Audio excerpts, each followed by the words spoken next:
Like, look at the success of what, we've achieved. We can really improve this business. There are times where they will do a 7-day week. I haven't got time to chase invoices. I want to bring in more sales. So we don't celebrate success. We put out a lot of shorts to our staff, and I've had it where staff have, stabbed you in the back.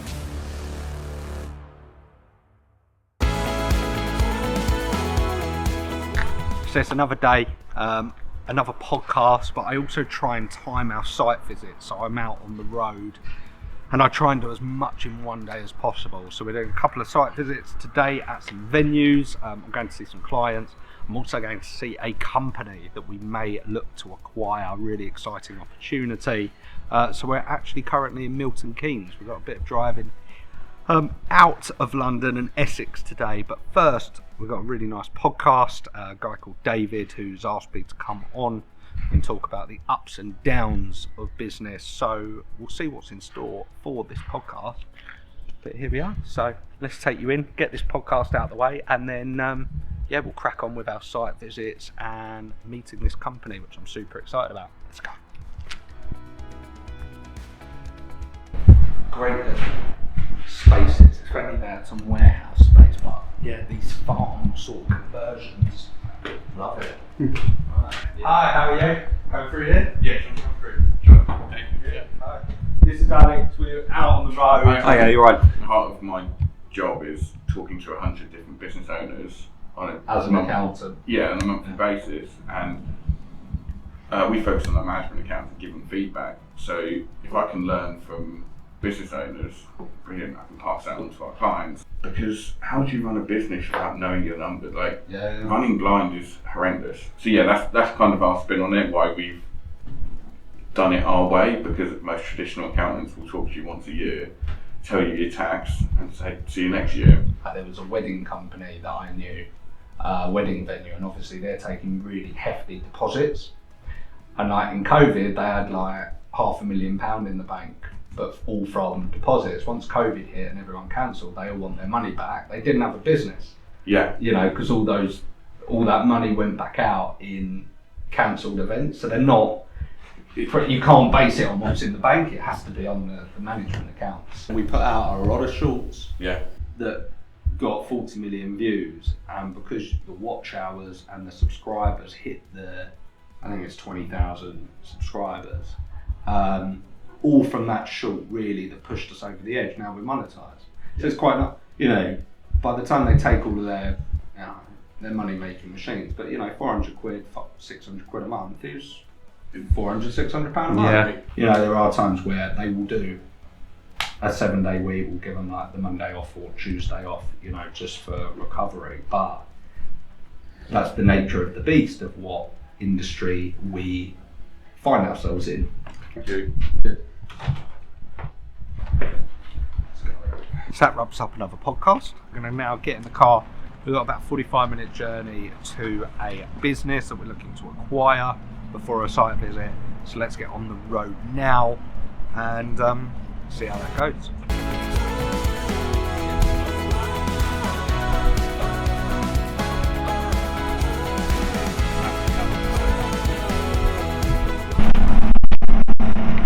So I've just wrapped up this business meeting. You probably see a tractor in the background. Don't worry, I'm not buying a farm, although I'd love a farm one day.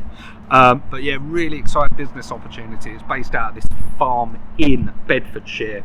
Exciting business, hire business in the corporate AV space. Something I'm really interested in doing. The owner's sort of late 50s.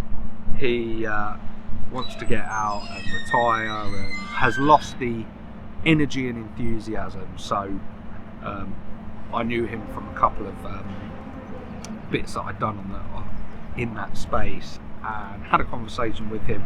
We'll have another conversation about numbers. We've got a really good idea of what the business is, but I think with a bit of effort, enthusiasm and energy, we can really improve this business, and it's something I'm definitely going to look at. So I will go back, I'll speak to the team, have a little ponder on it, do the numbers, and could be an exciting opportunity. But I think the key thing is, and I really don't do it enough, because trying to get out on the road is really, really difficult when running a business. I think it's bloody difficult actually, but I'm really trying to force myself for 2025 to get out on the road, go to more trade shows, and go and see businesses that may be selling. Even if actually it's not for me, it makes me ask different questions and just trains my brain that when the right one does come along, I've got the right questions, I know exactly what I'm looking for, and whether my effort, enthusiasm and energy can really improve the business, and whether it has the right team. And I think that was the only downside for this, is that right, there's only 2 or 3 team members, one of them is part-time. If I'm going to buy a business, I really want a team in place that we can utilise. I don't want to give more work for my team. I really want to acquire a team, because that's the real value in the business, is the team that are behind it. Otherwise I'm just buying a bloody job. So we'll see what happens. Boom, bang, bang, yeah. Boom, bang, bang. Get the new style and this shit go boom, yeah. Boom, the sound comes, yeah. Back up in London, but the other side of London today.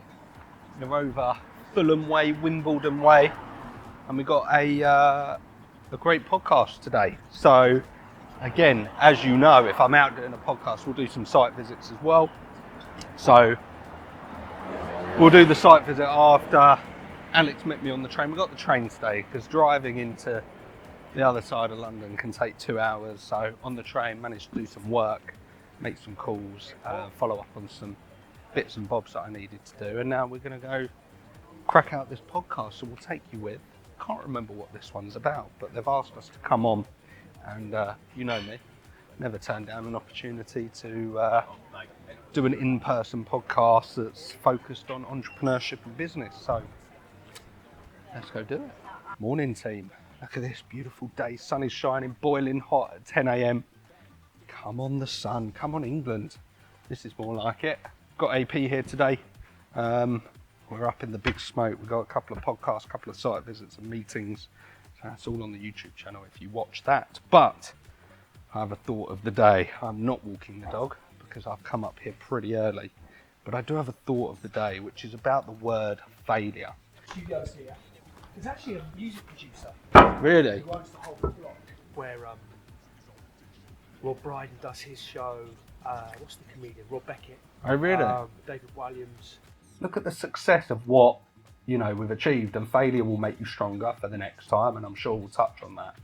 But, you know, the memories, I think that's just been ingrained in me from such a young age of, you know, making that party count. I would entertain the room, you know, not just the 30 kids. I want the adults involved. I want them doing stupid things, you know, because the kids will react to that. It will create that memory. They'll laugh. Parents will laugh. They'll come home and go, you know, he made daddy do this. It's a memory. Why do we go through this self-inflicting pain, sleepless nights, the stress, the worry? It's 7 days a week, 365 days a year. You don't get your holiday. Even if you're on holiday, you're still working in your head. I just think we're wired up a bit differently. People really don't understand the graft you've been through. And, you know, like, I don't need to do such late nights now. But even last night, I was up in London. I got home about 11 o'clock. I cracked on for an hour and a half, you know, because I wanted to, you know, you always want to make something happen, and you've got to bring the energy. I don't know why people can't see that. And I think staff are very, or I've had staff where, you know, you might go on holiday, or I might go on a work trip. You know, I'm going to China, I'm going to visit factories. They think that's a holiday. They think I'm buggering off. That's the hardest week of my working year, is going to China for a week. And we're off in about 4 weeks to go back out there. And I know the jet lag, 8 hours, I'm going to have 2 hours sleep. You're at it as soon as you get there. That's my hardest week of the year. And then I might come back and actually go on holiday with my family. And they're like, oh, he's going away again. And I'm like, yeah, but I'm like working the majority of my holiday anyway, because in your head you're thinking about new opportunities. Like, it's a constant gig. It's a 24-hour gig. Do you think that's because people's perception is, well, that's your choice, though, right? Do you've chosen that life. Whether you have actually, yes, you might have physically made the choice, but you're just wired that way, right? And there was no like YouTube channels back then or podcasts of knowledge. Now it's unbelievable for a young entrepreneur, like throw everything. And you are to a degree in early days. You know, you're the social media marketer, you're the bookkeeper, you're the customer service, you're you're doing everything. But as time gets on, you have to let go of those responsibilities to other staff. And, you know, I've had it where staff have, you know, stabbed you in the back or, you know, take advantage of that responsibility. You know, there's some scars there, but they're good scars because you learn from it and you don't make them mistakes again. But I think the biggest change is team. The team really do make the difference. And I feel now I'm probably recruiting like 4 days a week. In my head, like everyone I meet and speak to, I'm like, you know, could they, if they're an expert in their field, could I bring them into my business? What different can that, you know, you're constantly recruiting in your head in some degree. But team, like an entrepreneur said to me really early on, you need to hire 2 people before anyone. And that was a bookkeeper in-house and a PA to give you back time. And I half listened to them. I got a bookkeeper because I hate it. I found it so boring, like just doing accounts and chasing invoices. Like I haven't got time to chase invoices. I want to bring in more sales. So I did get a bookkeeper before anybody else, before I even paid myself when we started Silent Disco, really. And then the PA came only about 3 years ago. So, you know, like 7 years into that journey of like really letting go of just like time destroying tasks. And she's like the best thing that, you know, I don't want to say best thing that ever happened to me because I should say that about my wife, but in a business sense, she is like the best thing that's happened for me in a professional way, that, you know, she just gives me so much time back. I could work from home every day. I don't need to come into the office. I have quite a lengthy commute to the office. Or I could go on the golf course every day. I hate golf, but I genuinely love coming in. The door's always open to my office, don't shut myself away. But we bring the energy in, like, we're a young, fun team. You know, generally all of our guys are young. We have music playing in the office 24/7. You know, if there's not music playing on the speakers all in the ceiling, we want music playing the whole day. Everyone's got bells on their desk. You know, if they win a deal, we want to hear them absolutely ringing that. We want a buzz about the office. And our warehouse team, who are boxing up stuff all the time, you know, we've set up some really decent PA speakers. You know, they should have music on the whole time. You know, and they do, and they choose what, you know, they'll have an 80s day, or they'll have a house day. And we said, like, you've got freedom to do that. If you want to stand up and make calls and, like, you know, have a running machine in the office while you make, like, you do you, as long as there's energy in the office. And I think that comes from the leadership team, but we try and make it a fun environment. You know, we're a small business, but in the staff room there's table football and like stuff that can just be fun than a boring environment. Like, crazy wealth is obviously something you want, but I see the business as like slow pounds and fast pounds. And, you know, I take back to my younger self, you know, it was all about making money, let's have a nice car, biggest house you can get, crazy holidays, let's go have a table, bottles, whatever. And I think the real turning point was becoming a father, you know, and COVID. I think COVID really grounded me to a degree of, like, you know, nothing's safe and guaranteed. You've got to make it safe. You've got to build moats around your business because you can't control these external elements. So it's like, you know, don't bank on the bank here, you know, bank on yourself. You know, you should be the bank. You know, so back then it was, you know, just make loads of money, go to the casino. You know, I was young, probably stupid. But I think COVID was an element of that. And then I became a father just after COVID. The best way of growth, in my opinion now, is to acquire other companies that fold into our existing empire. And now these opportunities are pulling towards me, where an email will land in my inbox and go, we've heard about you, we want to do this. And that's really what I want to continue this year, is build the personal brand. It will bring opportunities to my team, to me.